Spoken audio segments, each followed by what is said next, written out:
Olivia Maurel was born via surrogate, and she has spent years of her life feeling abandoned, like she didn't belong. And now she is speaking out about the surrogacy industry and the dangers of child and female exploitation that are inherent in the practice and the industry. Her testimony is so powerful. Before we get into it, we will talk a little bit about the Republican presidential debate last night.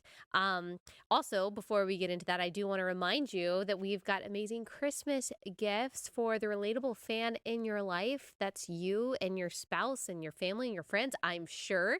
If you go to alliemerch.com, you will see we've got amazing crew neck sweatshirts that are new, t-shirts, all that kind of stuff, but also the mugs. The mugs are amazing. We've got our Do the Next Right Thing mugs, and then we've also got our Razor Respectful Ruckus mugs made in the USA. Super high quality, great stocking stuffer. So go to alliemerch.com, and I think I forgot to mention yesterday, if you use Allie25, you get 25% off your order. So use promo code Allie25, you get 25% off your order when you do that. All right, this episode is brought to you by our friends at Good Ranchers. Go to goodranchers.com, use code Allie for a discount. That's goodranchers.com, code Allie.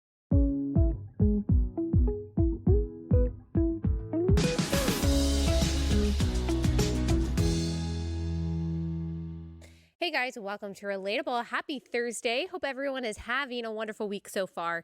I am so excited for you to listen to the interview that we've got for you today with the woman who was born of surrogacy. Her story is really powerful. I will say, so she is she's French, and so you'll hear some differences in like the words she chooses to use for different things. So if there's some things that she says that you're like, wait, I didn't quite understand the word that she chose, it is because she is a French speaker, but her English is perfect. There are just some differences there. So I wanted to give you a heads up about that. But gosh, share this interview far and wide for anyone who is on the fence about surrogacy or hasn't been thoroughly convinced that it is a corrupt industry and a corrupt practice.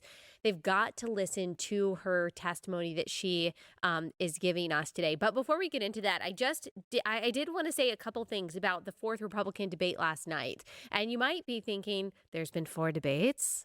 What? I haven't been paying attention to them at all. Now is the time to probably start paying attention. Believe it or not, next year is election year. I cannot believe that it is already here. I can't believe it is already here. But starting at the beginning of the year, we're really going to be gearing up and looking at this primary, this Republican primary. And there have already been, as I said, several debates. Trump has not been present at the debates, so that's probably why you haven't been hearing quite as much about them.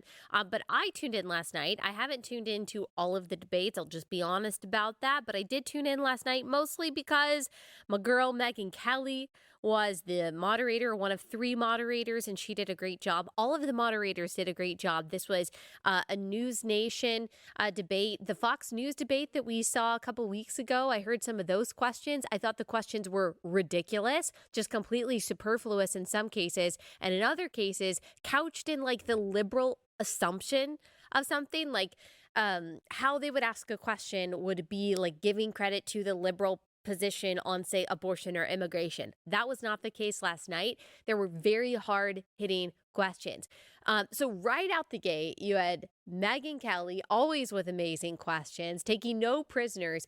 She asked Ron DeSantis, basically, look, you won in Florida, you did a good job, but you are not even close to Trump in the polls right now. And so do you think the voters are saying, not no, but not now? And here is a part of his answer to that question. I am sick of Republicans who are not willing to stand up and fight back against what the left is doing to this country. You've got to be willing to stand strong, and you've got to be willing to beat these people. I'm the only one running for president that has beaten these people on issue after issue. We beat the teachers' unions when we did school choice. We beat Fauci on COVID. We beat George Soros when we removed 2 of his radical district attorneys. We beat the Democrats on election integrity. I have delivered results. That's what we need for this country. So we didn't play you the whole answer, but right out the gate, I thought it was really, really strong. He said, you know what? I'm not looking at the polls. We did amazing in Florida. Here's who we beat. We beat Fauci. We beat the teachers' unions. We beat the Democratic Party there, and we can do that on a national scale. Now, I believe that. But Megyn Kelly is right. He is way behind Donald Trump. Here are the polls, at least according to 538. You've got Trump at 59.6%. Wow. DeSantis at 12.7%, Haley at 10.6%, and Ramaswamy at 4.9%. And then we've got Chris Christie, who was also on the debate stage, who is not even like a part of these polls. No one actually thinks that he is going to win the nomination, but he's hanging in there. He's hanging in there. So Trump, who has not been a part of any of these debates, is taking the lead, the strong lead. And Nikki Haley is coming up close to Ron DeSantis, which is exactly why Ron DeSantis went after Nikki Haley in his question. And I appreciate that he did that because Nikki Haley, I mean, there are plenty of things about Nikki Haley that I think are very commendable, that I like. If she somehow ended up being the nominee, of course, I would vote for her versus Joe Biden. That's not even a question. But she said some things recently that I really didn't like. She is a little too soft on abortion. She tries to be too nuanced, walk the line too much when it comes to Roe v. Wade and what laws should be on the books about abortion. She made a comment that we talked about on here a few months ago where she criticized Ron DeSantis for his war on Disney and then invited, of course, I'm sure in a tongue-in-cheek way, invited Disney to South Carolina.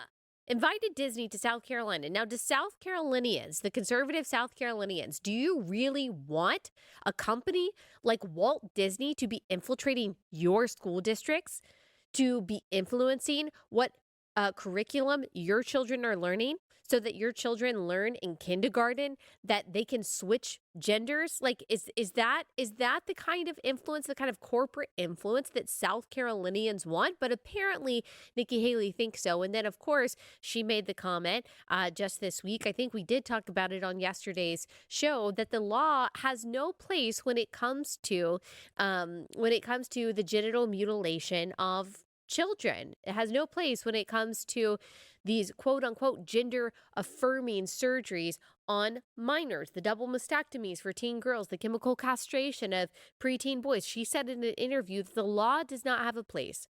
What in the Asa Hutchinson? Yes, we did talk about that yesterday because I think I said the same thing.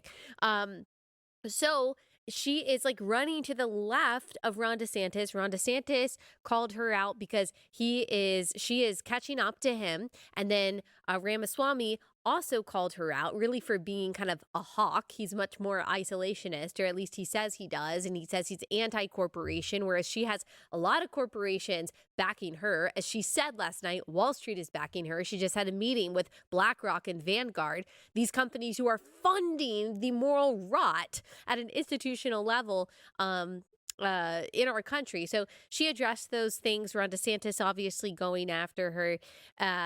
And then I've got a couple more things to say about Ron DeSantis and a little bit more of a superficial analysis. And then that'll conclude this segment of our podcast and everything that I have to say about the debate. But let me go ahead and tell you about our first sponsor for the day before I get into that. And that is Crowd Health. So I don't even have to tell you the burden that health insurance can place on us, just all of the complications and the just the headache that it can cause going through the health insurance process. But of course, you still need health care coverage. And that is why Crowd Health exists. It's not health insurance, but it gives you the tools to negotiate and crowdfund your medical bills. So you pay that $50 membership fee to get access to services like telemedicine, bill negotiation.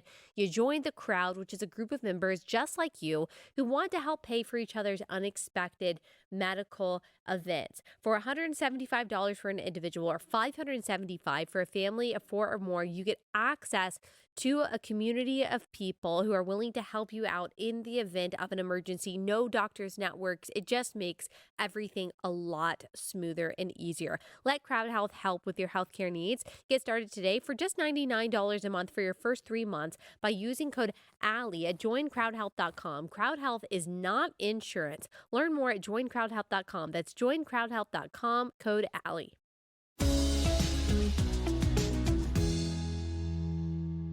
Okay, so I just wanted to play one more thing that people are talking about. It's Vivek versus Nikki Haley. He called her on something because he is criticizing her and other Republicans for wanting to fund this war in Ukraine, which he doesn't believe that America should be involved in that. I'm obviously sympathetic to that position, although it's probably a little more complicated than these formats of debates allow. But I do think he's like very clear and consistent, at least on this issue. And he calls Nikki Haley out and was like, "You can't even name 3 provinces in Ukraine," and that was a bet. He wasn't sure if he was right about that, but it turns out he was. So here's that.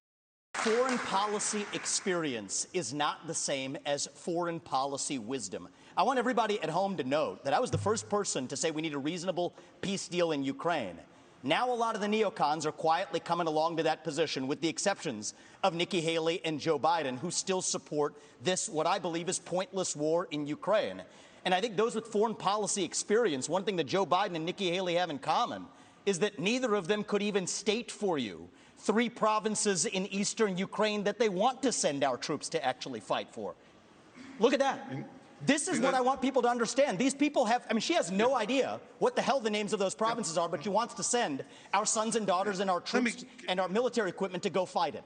So reject this myth that they've been selling you, that somebody had a cup of coffee stint at the UN and then makes $8 million after, has real foreign policy experience. It takes an outsider to see this through. Look at the blank expression. She doesn't know the names of the provinces that she wants to actually fight for. And there's her puppet masters right there, the donors right there that are playing her like the puppet masters. Hold on. Woo! Woo! I mean, he made a bet that she would not be able to name the 3 provinces. But I do want to say, because people are saying, oh, she didn't even know 3 provinces. He specifically said the 3 provinces that she wants to send troops to. So just to hedge a little bit, to give her maybe the BOD, maybe that's why she didn't want to answer that question. But of course, this turned into the viral moment. So Vivek wins the Twitter debate. That's what happens, is that I don't think he won the actual debate. I think Ron DeSantis was the strongest in his responses, but he is always going to win among the people on Twitter who did not watch the debate, because he is so rhetorically sharp and rhetorically talented, and he's, I would say, the most online candidate. So he says what the Twitter conservatives want to hear, and he's going to go viral that way, which is a strategy. It might be an effective strategy, because I don't think most people are watching the debates. They're just catching the highlights after, and he's probably the best at packaging the highlights for social media. So that's a strategy. Okay, let me give you my hard-hitting analysis that this is really just about their appearance. Okay.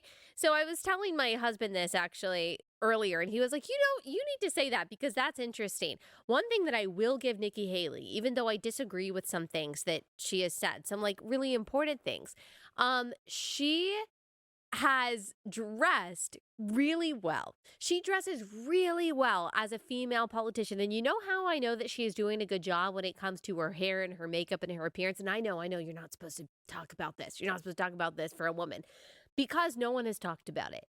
No one has talked about her clothing choice. No one has talked about her hair. No one has talked about her makeup. And if no one is talking about a woman's appearance, then she is doing a good job of dressing herself. Because as a woman in politics, it's not fair, but this is how it is. You can't look like you're trying too hard, and you can't look like you're not trying enough. If you're trying too hard, then you're a pick-me. If you're not trying enough, then you're slovenly. She doesn't look homely, but she doesn't look like she is trying to draw attention to her appearance. Everything is well tailored. Everything is nice and simple. So good job, Nikki Haley and her glam squad. It is really difficult, I think, as a woman in politics to strike that balance, but she's doing a really good job. Now, I will say Ron DeSantis, as someone who is a Ron DeSantis stan, I really like Ron DeSantis and everything that he's done. I just want to say this from love. He needs someone to tailor his suits. He's lost weight. That's a great thing. But his suits need to be better fitting. Does that matter? long term in either of these cases, Nikki Haley or Ron DeSantis? It doesn't. Of course not. It doesn't affect how you can lead. But look, people are superficial. We have cared about the aesthetics of our presidential candidate going all the way back to Nixon v. Kennedy. And so I think that this is a very simple fix that, whether it's fair or not, can communicate something to voters. How someone looks and their ability to fill out a suit, it communicates something to voters. I'm not saying it's right. I'm not saying it's fair. It's just the way it is. And you don't want people talking about your appearance, but people are talking about Ron DeSantis' suits. And you don't want people noticing. You probably don't even remember what Vivek was wearing. That's because he had probably a well-tailored suit on. You don't want people to notice. If people are talking about it, then you're doing something wrong. So better tailored suits. All right, we're going to get into this amazing interview. You got to listen to the entire thing. Her message is so important. But before we get into it, I know it was just a couple minutes ago that I gave you my last sponsor, but I'll go ahead and since it's a natural break, give you my next sponsor before we get into the interview, and that is Patriot Mobile. So Patriot Mobile is America's only Christian conservative wireless provider. They are standing behind the values that they have, and they're the values that you and I have too. They're pro-life, they're pro-Second Amendment, they're pro-free speech, and they are putting their dollars, they're putting their energy behind these causes that we believe in. So you don't have to give your money to these wireless corporations that are funding the Democrats, funding the causes that we don't believe in. You can switch to Patriot Mobile. They are using the same networks, and so you get the same great coverage by using them, and the switch is really easy. You just go to patriotmobile.com/Allie, and also right now they will give you a free smartphone with promo code Friday76. patriotmobile.com/Allie, promo code Friday76.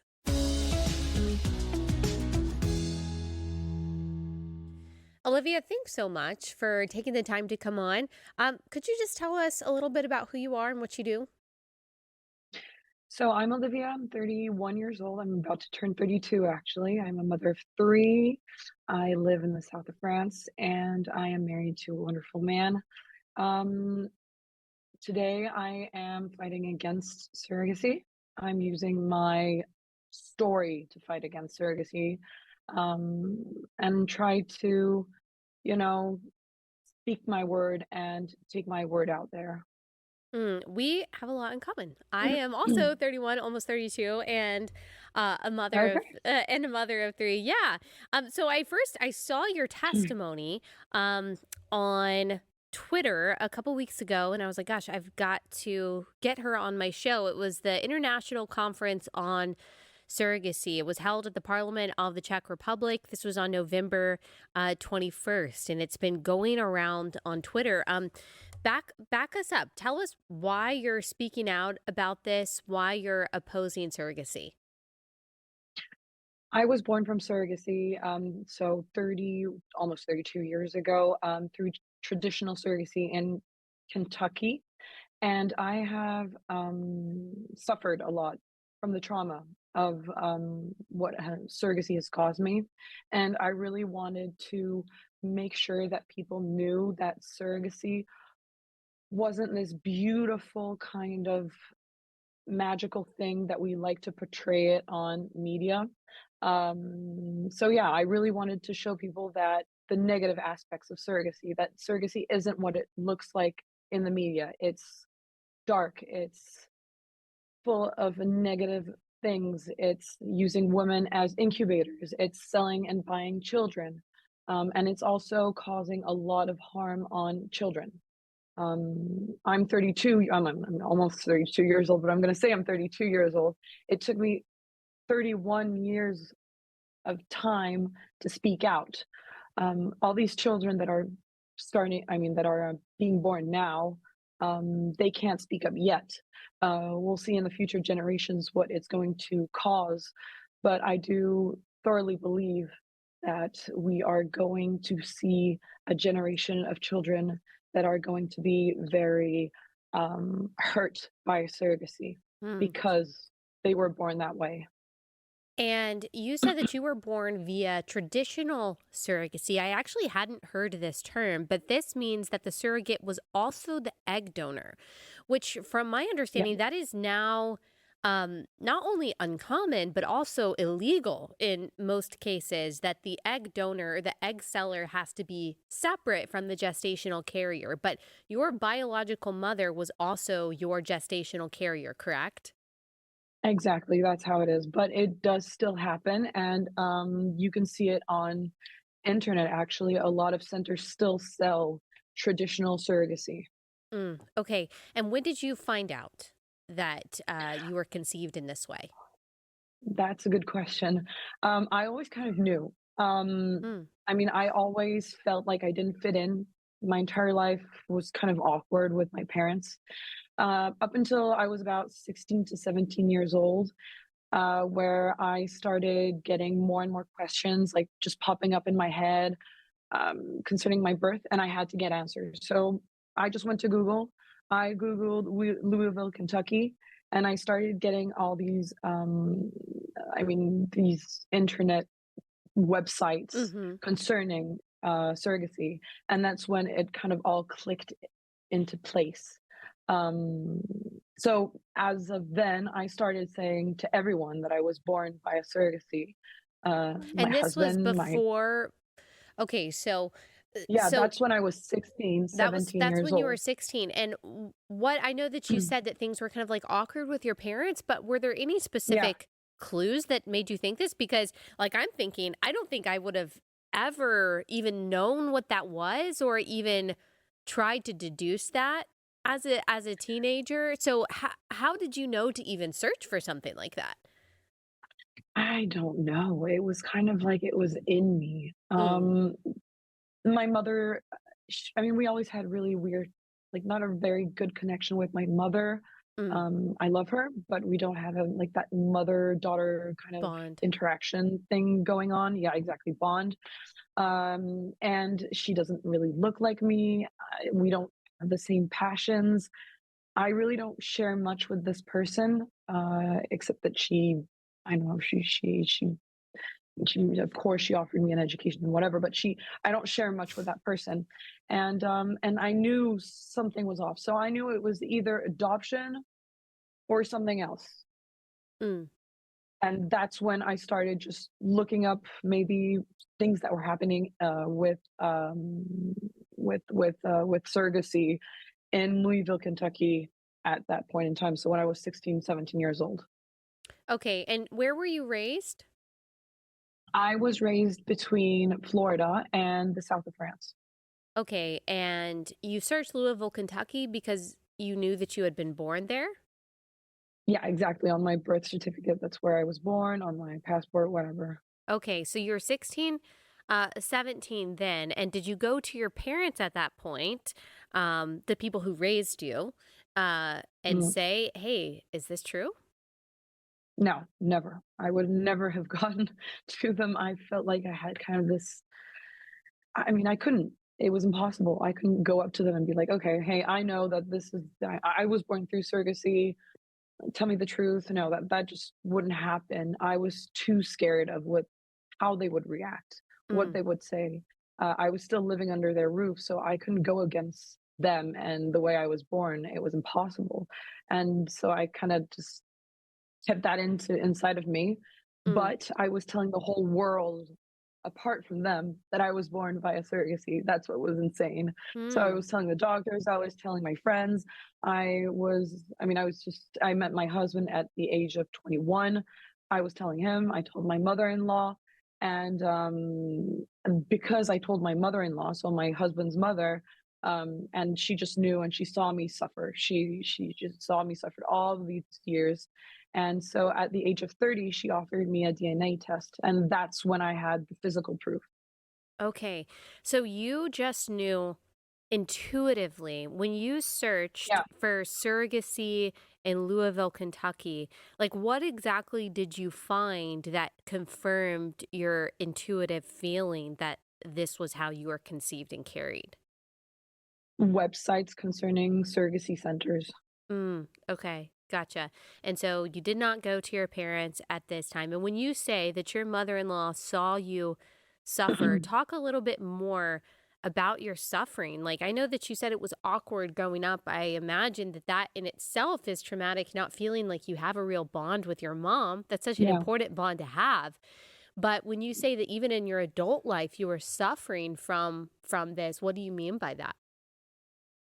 I had difficulties with addictions, such as drugs, alcohol. I suffered with a lot of things. I always felt the trauma of abandonment, so I was like, I was always in this position where I was scared that people would leave me. Um, I have difficult. I still have difficult. I have difficulties. Sorry, Mhm. um, having friendships because I suffocate people, and I tend to suffocate them, and then they just leave me because they get annoyed by me, basically. But I'm so scared that they'll leave that I suffocate them. So it's Mm. kind of annoying. And yeah, I still have that void. I mean, my mother, biological mother and surrogate mother, she left me at my birth. Mhm. She left me. She exchanged me for a check. I mean, Mm. I don't blame her because she did it because she probably needed the money. But, it's the truth. She did abandon me at one point in my life where I needed her the most, and that left a void. And that void, I tried to fill it up my entire life. So I tried filling it up with alcohol, drugs, friendships, and, also I had weird relationships with older women. So, I would try to find the mother figure in every older woman that would come about in my life. Mm. But, of course, I could never fill that void. Right, right. And so your parents sought out this woman, and so your dad is your biological dad. They sought out this Yes. woman, and she went through, I guess, the IVF process in order to conceive you, right? Yes, she did. Yeah.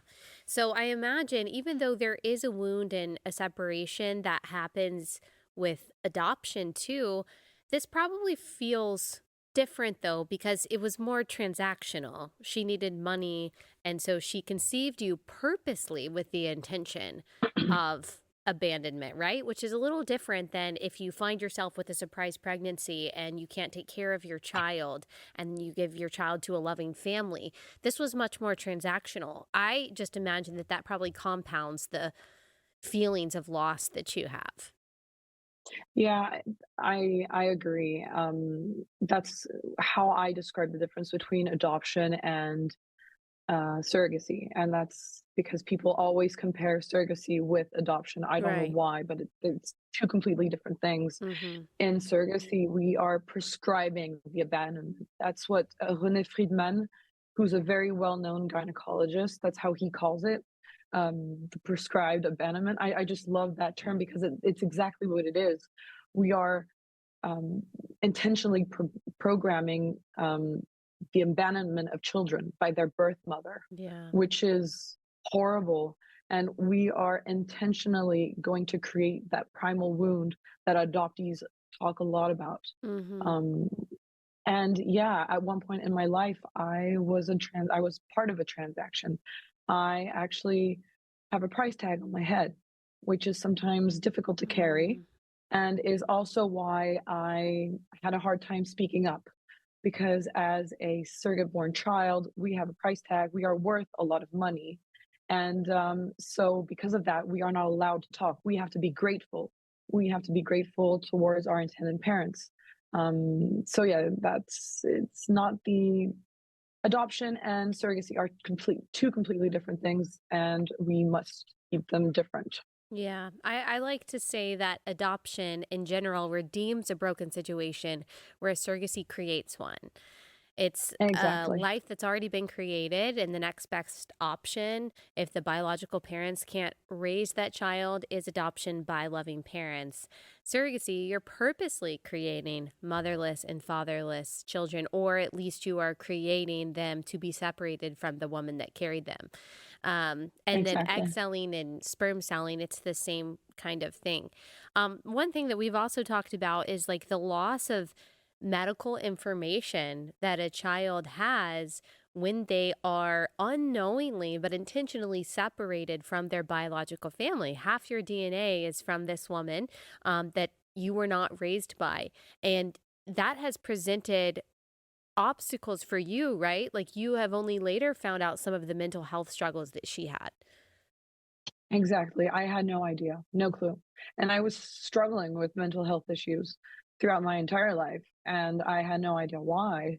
And I just recently found out that she struggles, of course, with these mental issues, and that, of course, I mean, it comes from her. Yeah, So hereditary. yeah, I mean that was a big issue for me because when I got pregnant from my first daughter, Eleanor, um, I kind of was just like, okay, I'm having this baby and I have no clue what I'm going to give to her. Like, what kind of diseases am I going to give her? Is she going to Mm, have breast cancer maybe later on?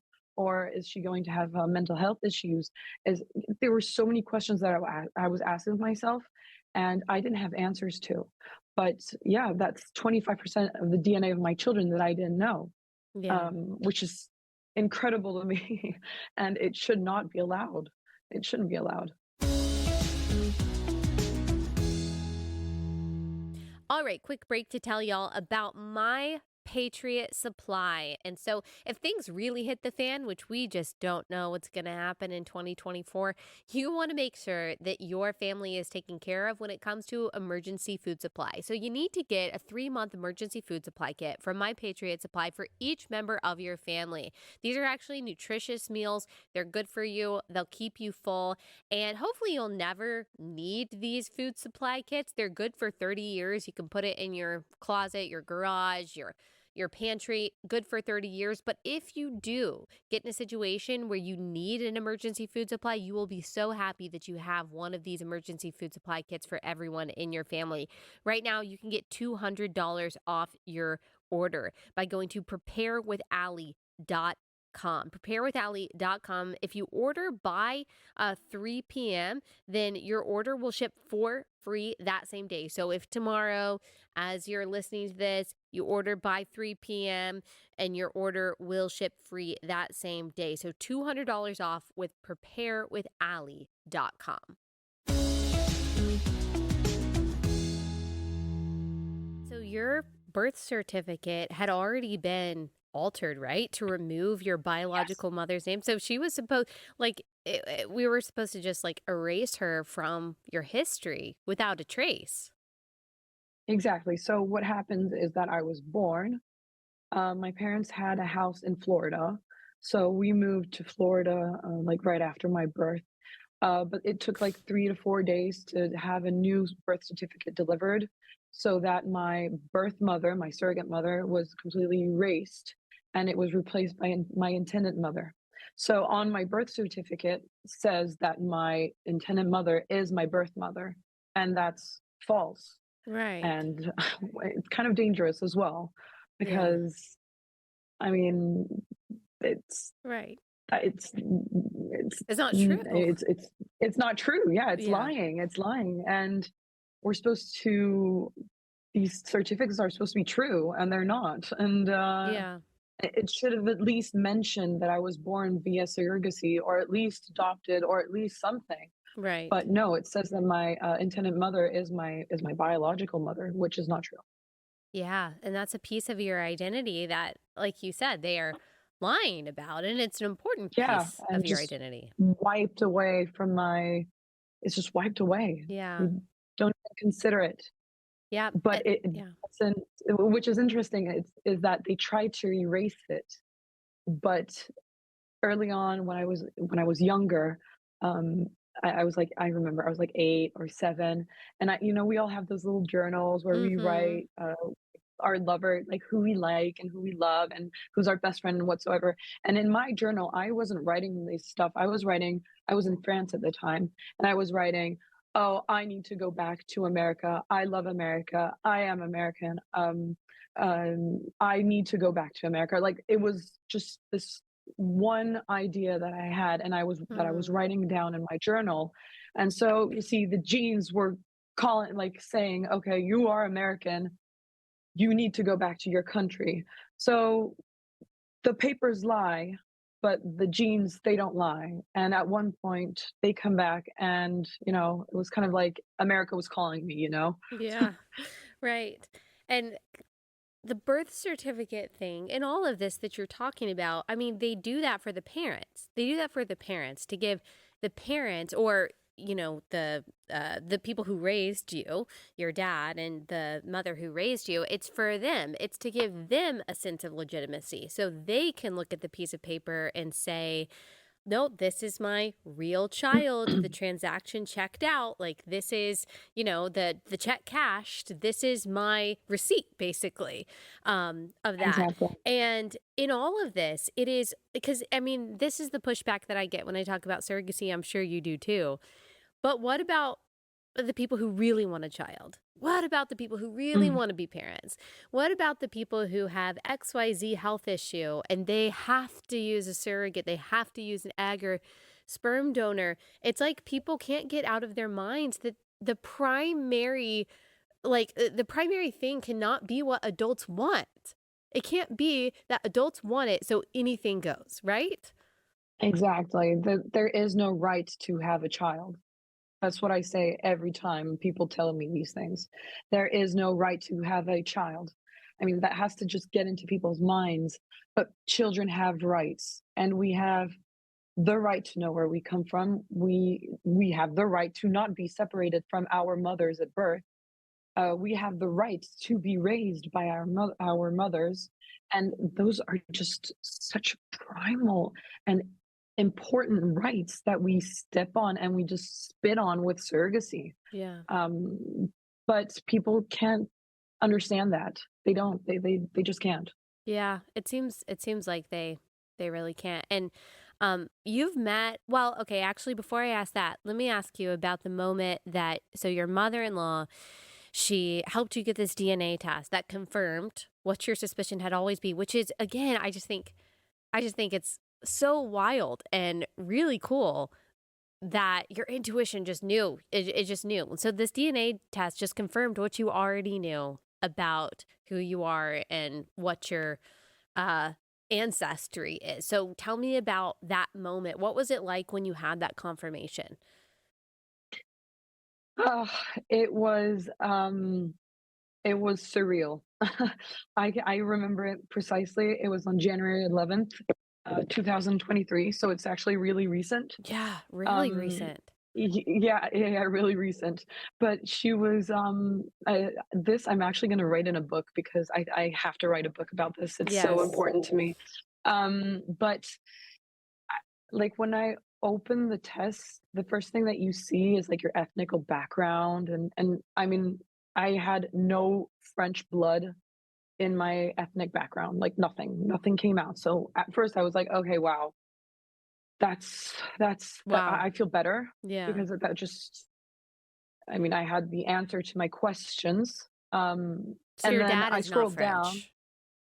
My dad is not French. My dad is Okay. Swiss. Okay. So, but my DNA test identified that I was Swiss. Mm-hmm. So everything was covered. Um, and then what was interesting is that this, I mean, we knew that it was going to help me find my DNA, I mean, my ethnic background, but we didn't know that it was going to help me find my half siblings because I did find my half siblings via this test. Um, so I scroll down, I find my cousin because the DNA kind of matches with all the other DNA in the what you call it, the like the DNA pond that Uh-huh. the um the system has, and I was matched with my cousin. And Mm. so I write to my cousin and I'm like, okay, well, I am this person. I think I was born by a surrogacy. Mhm. Maybe you know someone in your family that used surrogacy and you can help me out and help me find my biological mother. And she actually responded and she said that she does know someone and she put me in contact with my half brother. And then my half brother put me in contact with my half sisters. And then I got in contact with my biological mother. Mm. And that day I felt so much better because I just had 30, like 31 years of questions in my head. I just felt relieved, honestly, Yeah. relieved that I finally had the answers to my questions. But now I have other questions like, how could she have sold me? How could Mm. at one point how could she have sold me? How could she have given one of her children and kept the rest? How could I have been a product at one point in my life? You know, there's so many other questions that pop up and that are very emotional to me still. Yeah. And some people might be listening to this as you know, this is like a very hot topic that even, I'm a conservative Christian and the conservatives listening to this you would think would be on our same page, but not all of them are. Um and so some of them might be saying, well, this is just her. This is just one person. She happens to have these feelings that doesn't speak for everyone born via surrogacy. And while that may be true, I have heard what you told me about how you felt from every person that I know born via sperm or egg donation or surrogacy.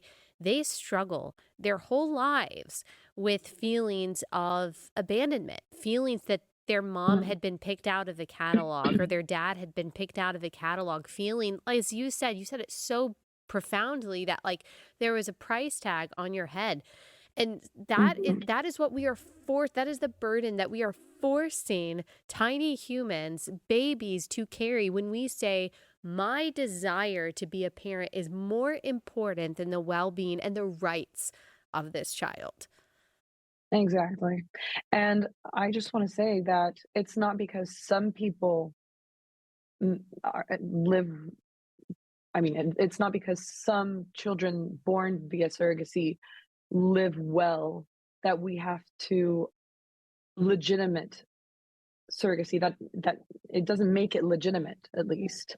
Um, I had this lady talk to me the other day. She was like, "Well, it's not because I mean, you cut your arm off and you have a prosthetic arm, and then you live okay. I mean, you live well with your prosthetic arm, that it makes cutting arms okay." Mm, It's kind of right. like, it doesn't Yeah. it's I mean, I've talked to egg and sperm, donor conceived children as well, and they all feel the same way like I do. Adoptees feel the same way that I do. I unfortunately don't speak to people that have been born via surrogacy. I have a hard time finding people that are born via surrogacy, probably because we people are too afraid to speak out. Like I said, we have a very big price tag on our heads, and it's kind of like if we Mm, go against our parents, we are alienated, and mm. that's what it cost me, at least. You've I been was alienated? unfortunate.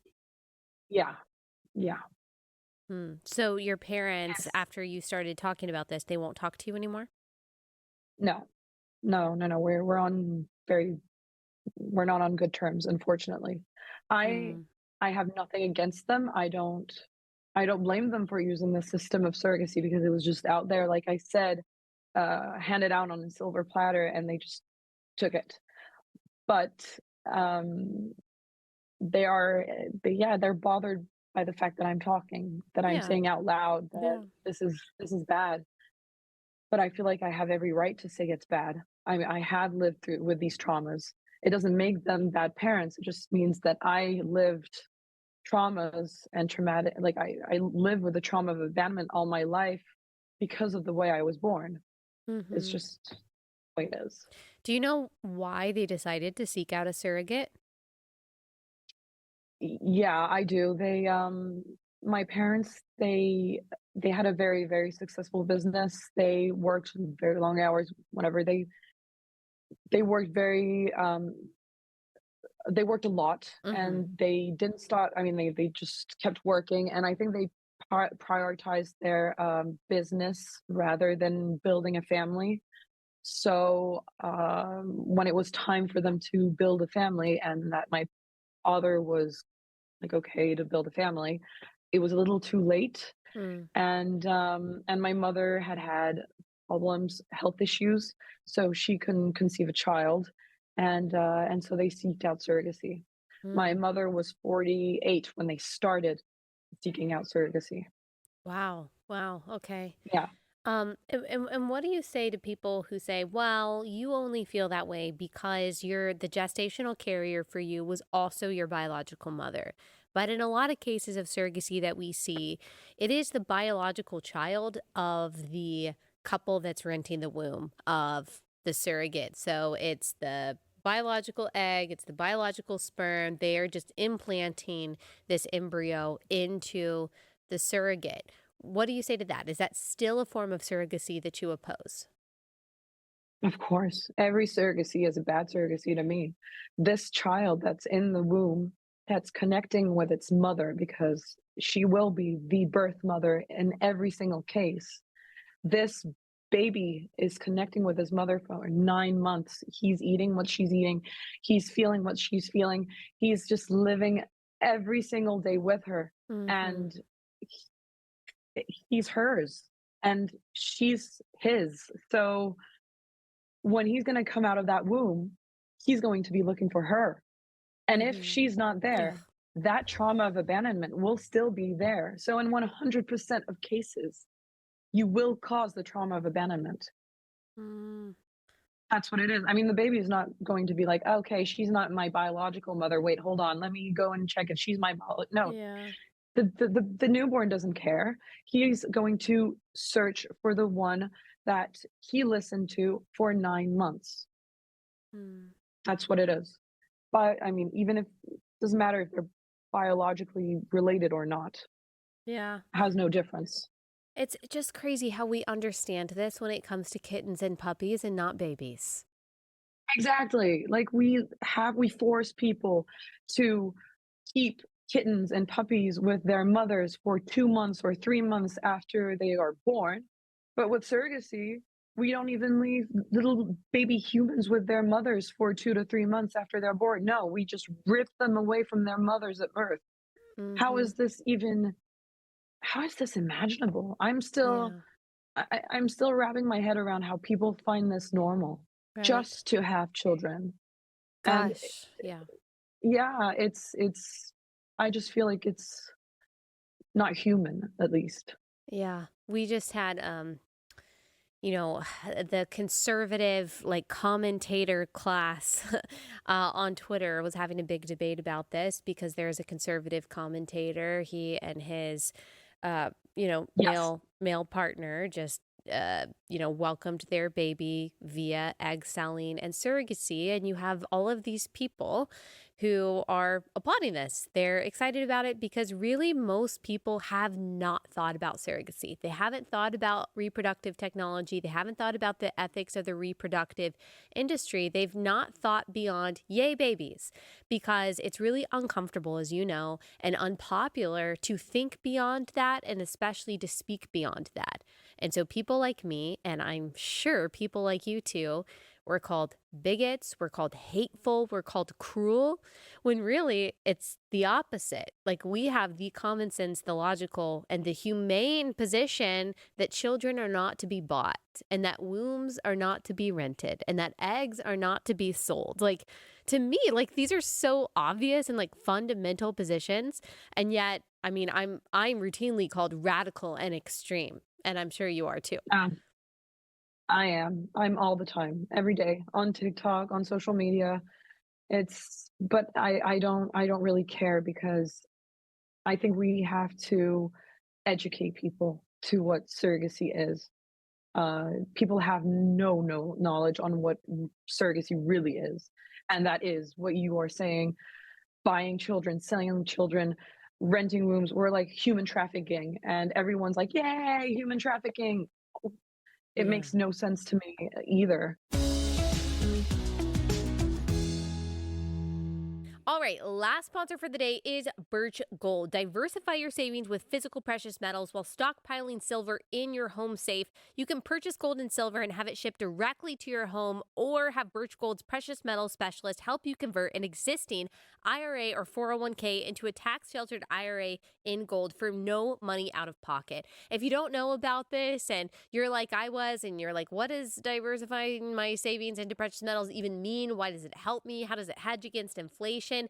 You can just go to, or you can text the keyword Allie to 989-898. They will send you a free info kit, no obligation. You can learn more about how this can help you financially. People absolutely love working with Birch Gold. They've got all these 5-star reviews. Text Allie to 989-898. Allie to 989-898.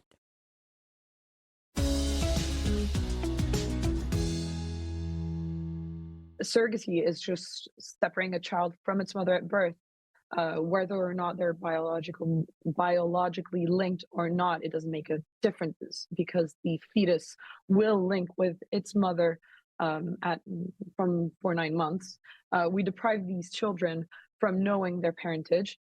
So in all cases, they're going to lose the woman, their mother, that built them and that birthed them. So that's going to harm all of these children and traumatize all of these children. And surrogacy is also paying a woman to use her womb as an incubator for a certain amount of time. And yeah, this is ridiculous. So how is this normal for people? Mm-hmm. And yeah, I keep saying this on TikTok, on my TikTok, in France. But I keep getting these messages like, oh wait, what about homosexual parents? Well, no, I'm against surrogacy for everyone, not just for homosexual parents or heterosexual Yeah, parents. me I'm too. just against the whole entire ordeal for everyone. Mm-hmm. Everyone. Yeah, me too. Um, what are the surrogacy laws in France? It's we're not allowed. You're not allowed to do surrogacy, but I mean, they always find ways to go around Yeah. laws here in France. Yeah, there are ways to go around the laws, but it's not allowed. In Italy, they're going to penalize it actually. Yeah, which I love. And you know what's so funny? I Too. find this also with a lot of different policies in America that, the progressives here who are pro surrogacy and things like that, they will point to people like us, like, conservatives like me, and say, oh my gosh, you're so extreme. You're like the Taliban. That's so crazy. And they view America as so insanely conservative when really, like, if you look at Europe, surrogacy and the reproductive industry is a lot more regulated there. I mean, we're like the wild, wild west over here when it comes to embryos on ice and reproductive technology. That's why so many people either go through like the third world countries where these poor women are trying to make money as surrogates, which, oh my gosh, yes, human trafficking, but also they go through America, I guess, like your family did, because it is so liberal and so unregulated here. Like, It it's is. really that's the if you want to call something extreme, America is extreme when it comes to this. Yeah, I do find so. And I've made some research. Apparently, you don't have like there's no regulations apart from New York. Apparently, anyone can open an agency here in the United States to like a surrogate agency. Hmm. I think that's what it I mean, I made some research about it, and apparently, yeah, anyone can open a surrogate agency in the United States, which I found crazy because Yeah. they're dealing with humans, they're trafficking humans, and anyone can open like, I can open an agency if I want to in, I don't know, in Florida, which is Yeah. crazy to me, crazy. Yep. Yep. It But, really is.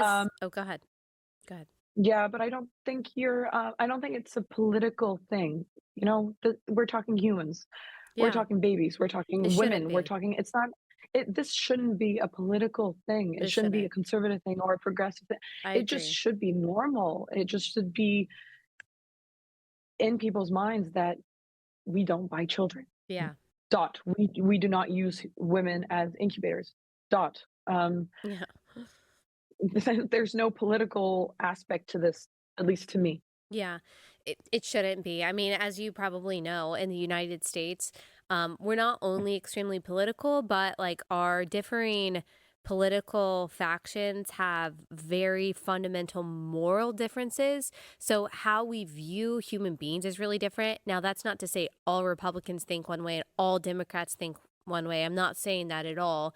But you will find more on the progressive side kind of pushing this idea of the family diversity theory that no matter how a child is conceived or created or raised, as long as they have someone in their life who loves them, then that's totally fine. It's the nature versus nurture debate, whereas we over here who believe in natural law and believe that we're made in the image of God, we believe there is a purpose and an intention behind how we are made, how we are created, how we're raised, that all of that is really important. And so there are some fundamental differences that do unfortunately manifest themselves in political differences in the United States. So I agree with you. It shouldn't be political, but because of where we are politically in the United States, it has become so. But look at me. Let's take me as an example. I was born by surrogacy, whatever, 32 years ago. I now have I kind of lived 32 years, so I can give you my perspective on how I lived my life. My parents loved me. They did what they could.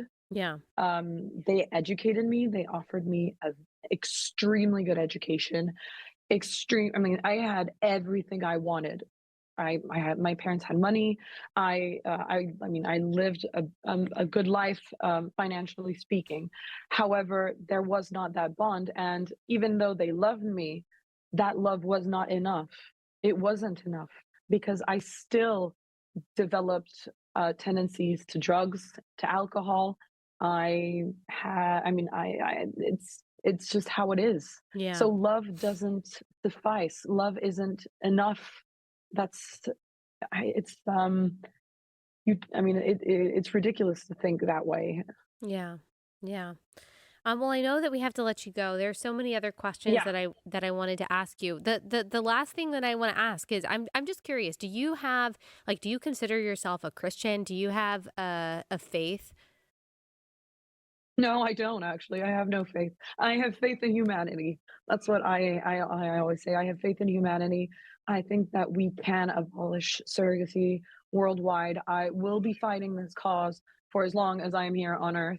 Yeah. So no, I don't have faith, but I mean, I respect anyone who does. Yeah. And but no, no, I'm Yeah. not. I do not.